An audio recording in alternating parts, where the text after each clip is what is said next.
5월 3일 오늘 만나 성경 말씀은 사도행전 2장 5절에서 8절 말씀입니다. 예루살렘에는 경건한 유대 사람이 세계 각국에서 와서 살고 있었다. 그런데 이런 말소리가 나니 많은 사람이 모여와서 각각 자기네 지방 말로 제자들이 말하는 것을 듣고서 어리둥절하였다. 그들은 놀라 신기하게 여기면서 말하였다.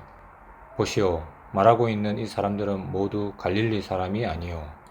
그런데 우리 모두가 저마다 태어난 지방의 말로 듣고 있으니 어찌된 일이오. 아멘. 아멘. 오늘 만나로 만나주시는 하나님을 기대합니다.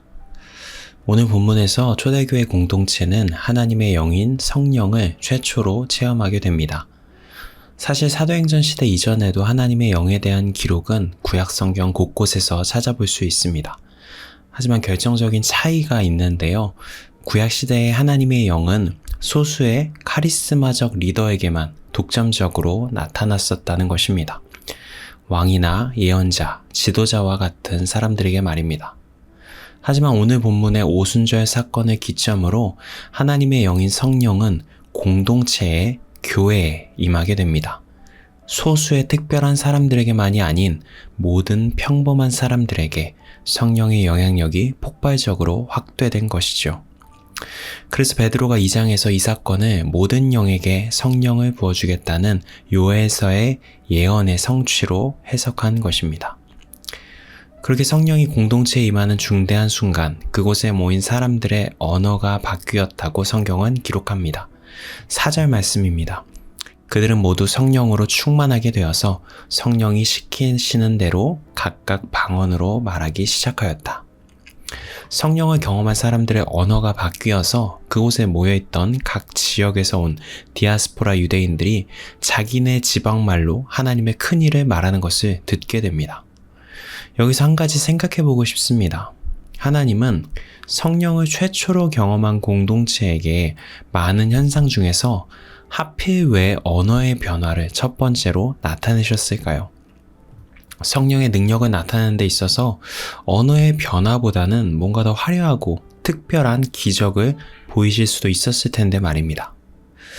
여기에는 분명한 의도성과 목적이 있는데요. 그것은 언어의 변화야말로 성령님이 어떠한 분인가를 가장 잘 보여주는 현상이었기 때문입니다. 언어란 존재와 존재를 연결하는 결정적인 힘입니다. 언어가 왜곡되면 다른 존재와의 소통이 끊기고 단절될 수 있죠. 창세기에서 자신의 욕망대로 살고자 했던 인간들은 바벨탑에서 언어의 갈라짐을 경험했습니다. 이는 곧 존재의 갈라짐, 관계의 근원적인 깨어짐을 상징했습니다. 욕망을 따라서 살아가던 인간에게 죄가 틈탔고 죄의 영향력은 언어를 갈라지게 만들었죠. 종국에는 존재와 존재가 서로 사랑하지 못하도록 분열되고 고립되게 만들었습니다. 그런데 이제 성령님의 임재로 인해 새 창조가 일어나고 새로운 시대가 시작될 것입니다. 갈라졌던 존재가 분열되었던 관계들이 다시 연결되기 시작합니다. 이런 새로운 변화를 상징적으로 명확하게 보여줄 수 있는 것이 바로 언어의 변화였습니다. 언어가 달라지면 어떤 일이 일어날까요? 이전에 들리지 않았던 소리가 들려지고 발견되지 않았던 상대방의 존재가 발견됩니다. 그동안 분명히 존재했지만 존재하지 않는 것처럼 대했던 타인을 발견하게 되고 그 존재와 소통하며 마음과 마음이 이어질 수 있게 되는 것이죠. 그리하여 다시 하나되고 사랑할 수 있는 가능성이 시작되는 기적이 일어나기 시작한다는 것입니다. 하나님은 성령님이 교회에 임재하는 성령의 시대 안에 이런 새로운 일이 일어날 것임을 명확하게 보여주시기 위해 언어의 달라짐, 방언받음이라는 기적을 초대교회 공동체에 나타내셨습니다. 그리고 이런 기적은 오늘날 성령님의 충만함을 사모하는 모든 그리스도인들에게도 동일하게 나타나는 기적입니다. 성도 여러분, 우리 모두는 관계적인 존재입니다.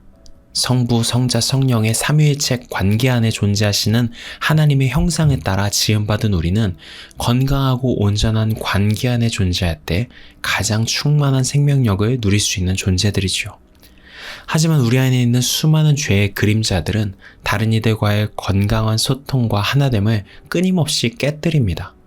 우리 안에 있는 질투, 분노, 비교, 두려움과 불안함 등은 관계 안에 사랑을 선택하며 상처받기보다는 안전하게 개인으로 고립되어 있는 것이 최선인 것처럼 느끼게 만들죠. 하지만 소통의 영이신 성령 하나님은 이런 우리 가운데 오셔서 오늘도 새로운 가능성을 주십니다. 성령님의 교통하심이 우리 안에 충만하여질 때 들리지 않았던 소리가 새롭게 들려지고 닿지 않았던 상대방의 마음이 나에게 닿아지고 보이지 않던 고통이 보이게 되는 기적들이 일어납니다.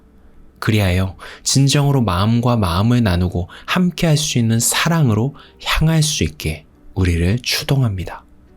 사랑하는 성도 여러분, 오늘도 여러분의 존재를 낙담케 하고 마음을 무너뜨리는 깨어진 관계 속에서 살아가고 있지는 않으십니까?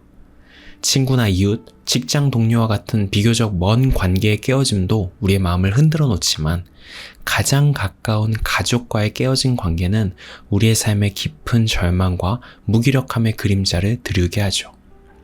그런 깊은 한숨이 나오는 삶의 자리에 있는 우리 모두에게 선포되는 복음이 있습니다.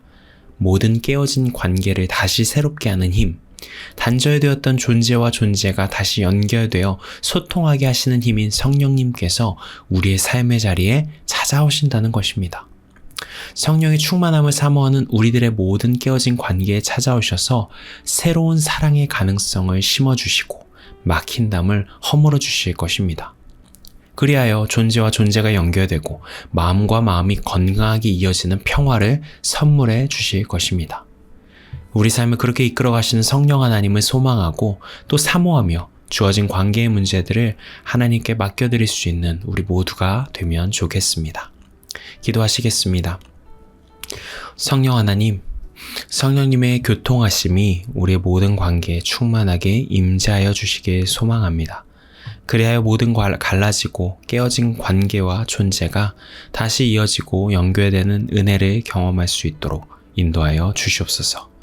예수님의 이름으로 기도드립니다. 아멘. 이제 두 가지 기도 제목으로 함께 기도합니다. 첫 번째로 오늘의 말씀에 따라 기도하겠습니다. 나의 모든 삶의 관계 속에 성령님의 교통하심의 은혜를 충만히 누려가도록 인도하여 주시옵소서. 두 번째로 공동체 안의 관계를 위해 기도합시다.